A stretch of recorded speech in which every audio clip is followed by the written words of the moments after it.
I didn't mean to stop the car. I told myself I was just tired, that I needed air. But the moment I saw him standing on the side of the road, soaked from the rain, something inside me slowed down before my foot did. He didn't wave. He didn't look desperate. He just stood there like he already knew I was going to pull over. I rolled down the window a few inches. "Are you okay?" I asked. My voice sounded steadier than I felt. He leaned closer, rain dripping from his hair. His eyes too calm for someone stranded at night. "That depends," he said. "Are you?" I should have driven away. I didn't. I unlocked the door. He got in without thanking me, without asking where I was going. He just said, "North," like it was a suggestion I'd already agreed to. The car smelled like wet leather and something darker. Not blood, not smoke, just danger. I kept my hands tight on the wheel. "What happened to your car?" I asked. He looked out the window, watching the road slide past us. "It stopped working when I needed it to," he said. I laughed nervously. He didn't. Then he turned his head and looked at me properly. Really looked. "You don't pick up strangers," he said. "You pick up problems." My throat went dry. "You're welcome," I muttered. He smiled. "Just a little." "Not yet." 10 minutes passed in silence. The rain got heavier. The world outside blurred into streaks of light and shadow. I felt him watching me when I wasn't looking. Finally I said, "You're not going to tell me your name, are you?" "No," he replied. "Why?" "Because names make things feel smaller than they are." That answer should have scared me. Instead, it made my pulse change. Low, heavy, focused, like my body was preparing for something it didn't want to admit it wanted. Then he reached into his jacket. Flinched. He pulled out my phone. I almost crashed the car. "You dropped this at the gas station," he said calmly. "Before you noticed." I stared at him. "How did you?" "You weren't paying attention," he cut in. "You never are. Not to the right things." I took the phone from his hand, my fingers brushing his. The touch was brief. Electric. He didn't react. He just watched my face like he was memorizing it. "You're safe," he said quietly. I laughed. "That's funny." "It won't be," he replied.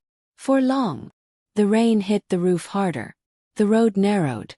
And I realized I had no idea where north was taking me. But I kept driving. We left the highway without me deciding to. He just said, "Here," and I turned the wheel. The road narrowed into something that barely deserved to be called asphalt. Trees pressed in from both sides like they were listening. My headlights cut a thin tunnel through the rain. "Where are we going?" I asked. "Somewhere you won't pretend anymore," he replied. I swallowed. "Pretend what?" "That you're in control." The words settled into me like a weight. I didn't argue. Kept driving. The car felt smaller with every mile. Finally he told me to stop. We were in front of an old motel. 1 story. Neon sign flickering like a dying heartbeat. "Vacancy. Missing a letter." "You're not serious," I said. He was. "Get a room," he said. 1 bed. I turned off the engine. The silence rushed in. "I'm not." "You are," he cut in softly. Not angry. Certain. "You're already here." That was true. And it scared me more than anything he'd done so far. Inside, the motel smelled like bleach and old secrets. The woman at the desk didn't look up when we paid. He slid his card across the counter without asking me. The key landed in my palm. 217, my room. My number.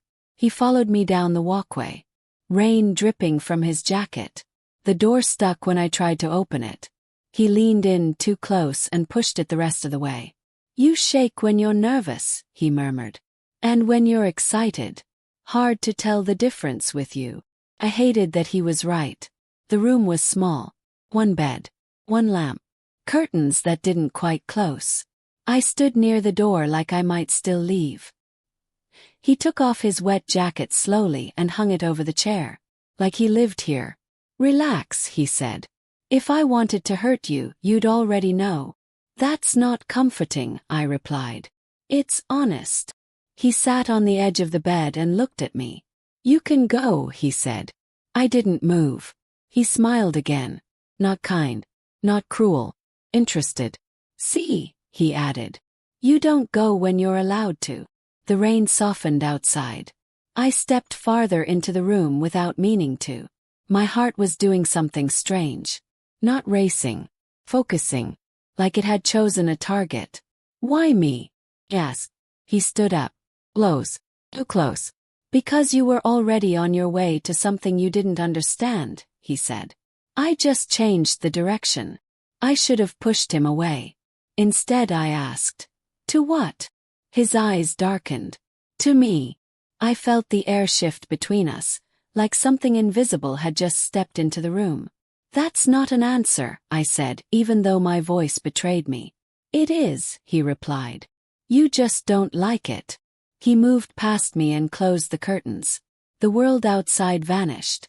Only the lamp remained, throwing warm light over the bed, the walls, his face. He leaned back against the dresser, watching me like he was waiting for a choice I didn't know I was making. "Sit," he said. It wasn't loud. It wasn't rough. It was worse than both. I didn't sit. A second passed. Then another. He tilted his head. "You want me to make every decision for you," he said. "But you hate admitting it." I crossed my arms. "You don't know what I want." He stepped closer. "Then show me." I sat on the edge of the bed. Something in his expression shifted. Approval, maybe. Or ownership. He took a slow step forward. "Good," he said. "Now listen." He knelt in front of me, bringing himself eye level. Not towering. Not chasing. Just present. "You think control is about force," he said quietly. "It's not. It's about knowing what someone will do before they do it." My pulse thudded. "And you think you know me?" "I already do." He reached out and stopped just before touching my knee. Waiting. Testing. I didn't pull away. His fingers rested there, warm and steady. "You're scared," he continued. "But you're more scared of going back to your old life like nothing happened." That hit harder than I wanted to admit. I stood up abruptly. The bed creaked behind me. "You don't get to talk like you own me," I said. He rose too, smooth and unhurried. "Not yet," he replied. The words sent a shiver through me that had nothing to do with fear. He stepped closer until there was no space left. I could feel his breath on my cheek. "But you like the idea that someone could," he added softly. I turned my face toward him without thinking. Eyes met. Dark. Focused. Dangerous. "You're not innocent," he said. "You're just untested." Then he stepped back. Just like that. Breaking the moment. "Sleep," he said. "Tomorrow you decide what kind of problem you really are." He lay down on the bed like it belonged to him. One arm behind his head. Relaxed. In control. I stood there for a long second, then slowly sat on the opposite side, my back to him. I didn't sleep. I listened to his breathing behind me. Even. Like he trusted the night. And worse, like he trusted me. By morning the rain had stopped. Light crept through the edges of the curtains. I turned my head slightly. He was already awake, watching me. "Good morning, Trouble," he said. I closed my eyes again. Because I knew the game had already started. I didn't answer him. Got up first. Went to the sink. Splashed water on my face like I could wash the night off me. My reflection looked different. Not scared. Not calm. Focused. I turned around. "You don't get to decide what I am," I said. He smiled faintly. "Then prove it." That was the trap. I felt it the second the words left his mouth. But I stepped into it anyway. I grabbed my keys from the dresser. "I'm leaving," I said. He didn't move. He just watched. I walked to the door. My hand closed around the handle. For a second I actually believed I would open it. Then his voice came, low and steady. "You won't." Froze. Not because he said it. 'Cause he was right. I let go of the handle slowly. Turned back to him. "You think you've won something," I said. "I think you finally noticed what you're playing for," he replied. He stood and came toward me, stopping a few steps away. "You're not here because I forced you," he said. "You're here because something in you wants to be pushed." "That's not true," I whispered. "Then walk out." I didn't. Silence stretched between us.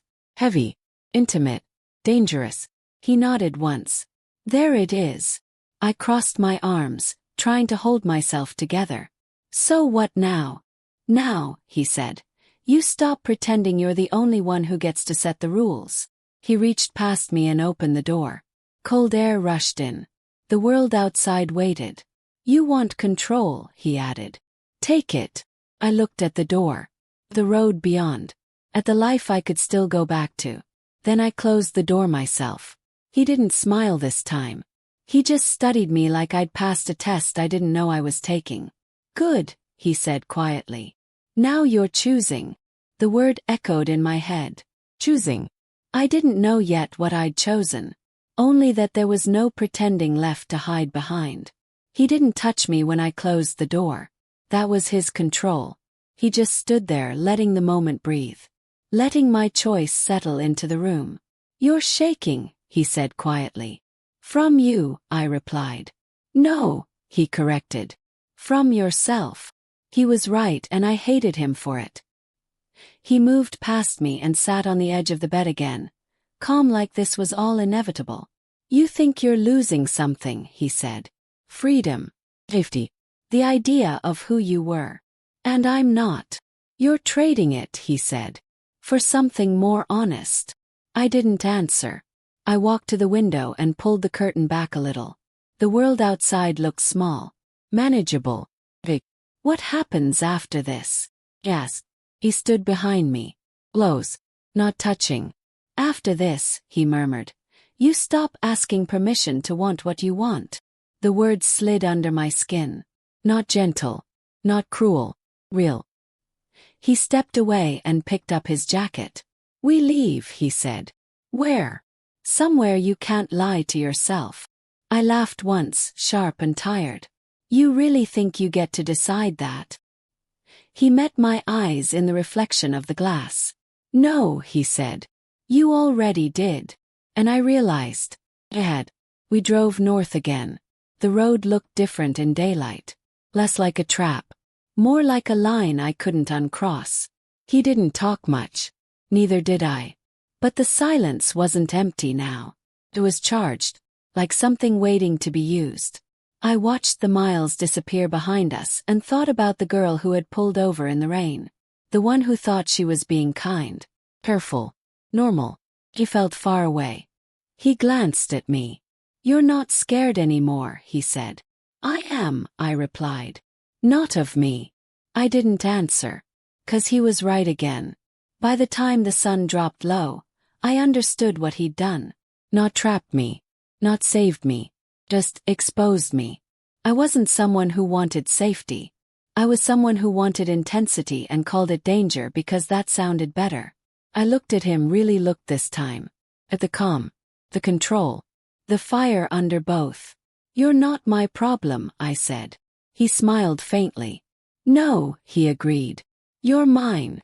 I didn't come back to my old life. Not because I couldn't. Because I didn't want to. I thought I was picking up a stranger on the side of the road. But what I really picked up was the part of myself that had been waiting to be switched on.